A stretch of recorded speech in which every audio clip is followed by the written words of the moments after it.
ఈ దేశం మీద దండయాత్రలు చేసినటువంటి బాబర్లు, అక్బర్లు, ఖిల్జీలు ఇట్లాంటి వాళ్ళందరూ ఈ దేశానికి సంబంధించినటువంటి హిందుత్వ మూలాలు ఉన్నటువంటి ప్రసిద్ధ పుణ్యక్షేత్రాలను కూల్చి వాటిపైన మసీదులు నిర్మించి మతం మారు, నీ దగ్గర ఉన్నటువంటి దేవుడే నిన్ను, దేవుడు తనంతానే కాపాడుకునేవాడు నిన్నెట్లా కాపాడతాడంటూ ఆనాడు మహిళల్ని చెరబట్టి అత్యాచారాలు చేసి అరాచకాలు చేసి ఈ దేశంలో మతాన్ని ఒక రకంగా చొప్పించారు.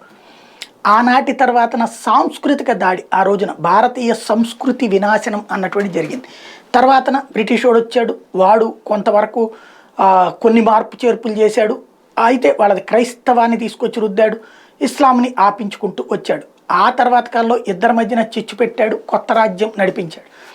ఆ తర్వాత కాలంలో భారతదేశానికి స్వతంత్రం వచ్చిన తర్వాత సర్దార్ వల్లభాయ్ పటేల్ కావచ్చు, మిగతా అందరూ కూడా ఆ రోజున చెప్పింది ఏంటంటే, దేశవ్యాప్తంగా గొళ్ళని కూల్చి మసీదులు కట్టిన వాటన్నిటినీ చెయ్యొద్దు, అది ముస్లింలకి కష్టం. కానీ హిందువుల పవిత్ర పుణ్యక్షేత్రాలైన అయోధ్య, మధుర, కాశీ, సోమనాథ్ ఈ ఆలయాలని వరకు మాత్రం అక్కడ హిందూ ఆలయాలను కూల్చి మసీదులు కట్టారు కాబట్టి వాటిని పునర్నిర్మిద్దాం అంటే ఫస్ట్ ఒప్పుకున్నటువంటి జవహర్లాల్ నెహ్రూ సోమనాథ్ ఆలయం అయ్యాక దేశవ్యాప్తంగా వస్తున్న హిందువుల ఐక్యత మార్పుని చూసి అది ఇష్టం లేనటువంటి ఆయన దాన్ని మిగతా ఈవెన్ ఇనాగరేషన్ కూడా రాలి, అది సెక్యులరిజానికి కష్టం అంటూ ఉపన్యాసాలు ఇచ్చి వదిలేసినటువంటి పరిస్థితి. ఆ తర్వాత మిగతా ఆలయాలకు సంబంధించి ఏమీ చేయనీయకుండా చట్టమే తీసుకొచ్చి పడేశారు.